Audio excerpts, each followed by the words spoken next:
Assalamualaikum dan salam sejahtera. Berita Mutakhir edisi pagi 28 Mei 2022. Terima kasih luangkan masa anda bersama Sabah Hits Online TV. Secara berkali-kali kita terus ke tajuk utama. Kaunter bergerak zakat bersama skuad bantuan MUIS prihatin. Juruteknik komputer diharap dapat bantu tingkat kesedaran penggunaan teknologi. Peruntukan bagi 19 pakej lebuh raya Pan Borneo Sabah sebanyak 12.7 bilion diluluskan.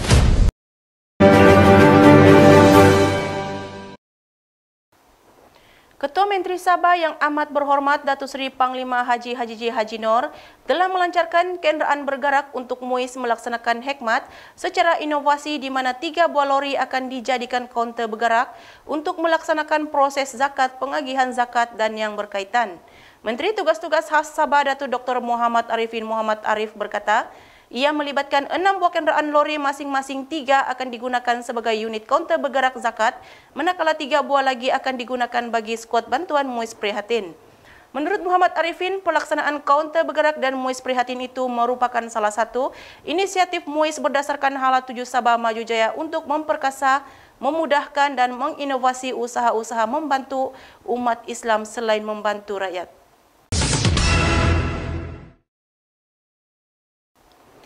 Kerajaan negeri berharap semua juruteknik komputer sektor awam negeri Sabah akan dapat membantu meningkatkan lagi kesedaran mengenai kepentingan mengoptimum penggunaan teknologi. Menteri Sains, Teknologi dan Inovasi Sabah Datuk Yaakob Khan berkata, ia termasuklah inovasi digital bagi memperkasa penyampaian perkhidmatan kepada rakyat bagi membantu menjayakan Hala 7 Sabah Maju Jaya. Selain itu, juruteknik komputer juga perlu mengembangkan budaya pembelajaran berterusan bagi meningkatkan lagi pengetahuan, kemahiran dan sikap positif terhadap penggunaan inovasi digital di kalangan penjawat awam. Kerajaan juga berharap mereka akan dapat meningkatkan lagi kapasiti digital anggota perkhidmatan awam, merentasi jawatan dan skim jawatan menjadi pakar dan profesional ICT, katanya ketika berucap merasmikan konvensyen juruteknik di Kota Kinabalu baru-baru ini.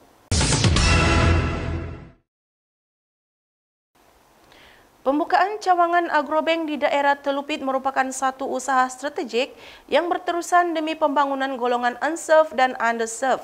Menteri Pertanian dan Industri Makanan Datuk Seri Dr. Ronald Kaindi berkata, pihaknya berharap agar kegiatan ekonomi penduduk akan dapat dipertingkatkan, terutama melalui kemudahan pembiayaan yang holistik dan mampan.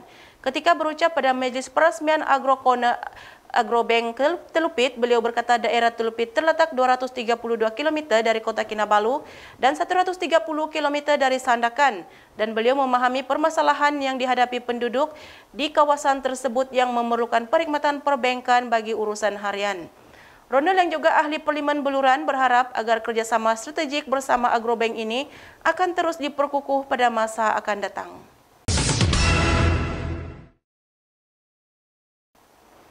Warga kerja Jabatan Pendidikan Negeri Sabah diseru untuk terus memperkukuhkan lagi azam selain itizam dan memantapkan ikhtiar untuk bersama-sama mengubah perkhidmatan awam kepada perkhidmatan yang dihormati. Timbalan Menteri Pendidikan II, Datuk Muhammad Almin berkata, dengan adanya perkhidmatan yang baik sudah tentu perkhidmatan awam akan turut disegani, diteladani kerana kepantasan perkhidmatan, integriti dan profesionalnya. Tambah beliau ketika berucap pada Perhimpunan Bulanan dan Majlis Sambutan Hari Raya Aidilfitri JPNS di Wisma JPNS Kota Kinabalu. Bagi merealisasikan matlamat ini, kita perlu melakukan perubahan melalui perubahan minda dan tingkah laku serta cara bekerja yang baru. Kita semua perlu berani berusaha berubah ke arah yang lebih baik dan fokus minda kita untuk meletakkan integriti dan amanah sebagai tonggak utama dalam perubahan yang kita capai. Kita kembali selepas ini. Hai kepada yang berbakat di luar sana, kami di Sabah Hits kini sedang mencari seorang penyampai berita yang fasih berbahasa Melayu, berminat dalam bidang kewartawanan. Serahkan bakat anda di Sabah Hits Online TV. Mungkin anda adalah yang kami cari. Untuk maklumat lanjut, boleh menghubungi kami terus ke nombor yang tertera. Jangan malu, jangan segan, tunjukkan bakat sebenar anda. Saya Rabi Kalibau, Sabah Hits Online TV. 994 juta telah dirampas, masih peluang bagi menaiki penyelesaian isu pendatang tanpa izin KL. Pada kali ini demikian mengambil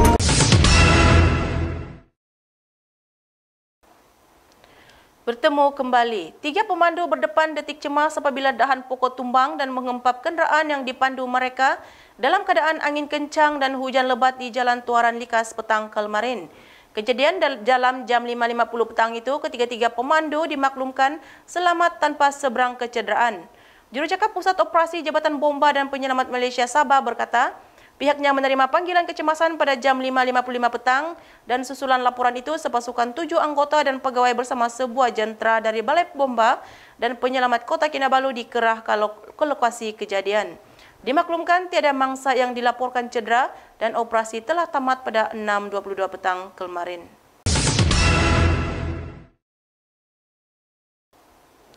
Kementerian Pertanian dan Industri Makanan MAFI telah menyediakan pelbagai bentuk bantuan dan inisiatif kepada individu yang berminat menjadi usahawan agro selain memajukan perniagaan berasaskan pertanian dan industri makanan.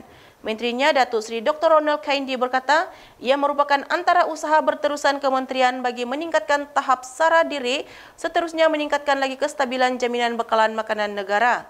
Menurutnya lagi, strategi di bawah dasar agro makanan negara 2.0 juga sedang giat dilaksanakan dalam usaha memperkasa sistem makanan negara agar kekal berdaya tahan dalam mengharungi seberang krisis masa kini dan di masa hadapan.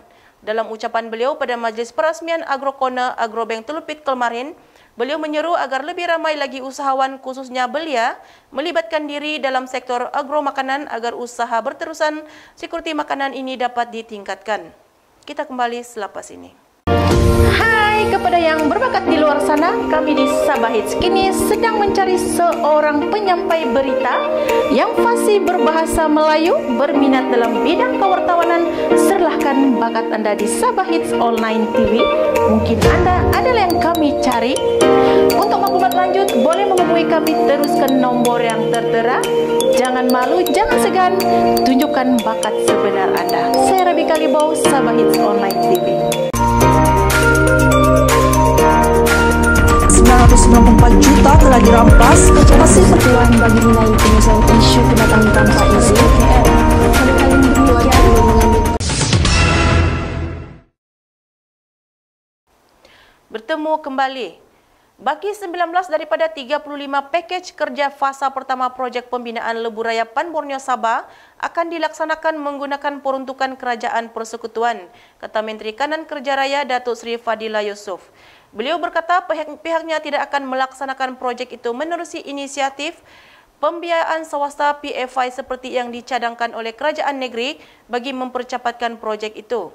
Katanya tiada lagi keperluan PFI, sekarang ini sedang dimuktamadkan melalui Kementerian Keuangan berkenaan kaedah pelaksanaan dan perolehan. Anggaran bila mula dilaksanakan sekarang ini tengah dimuktamadkan, katanya dalam media kemarin. Fadila memaklumkan keseluruhan fasa 1 projek itu di Sabah dijangka disiapkan dalam tempoh 5 tahun akan datang. Kotobian tadau tegazo do keamatan. Sekian sahaja mutakhir edisi pagi ini. Jaga SOP sepanjang perayaan ini. Saya Rabi Kalibau. Assalamualaikum dan salam hormat.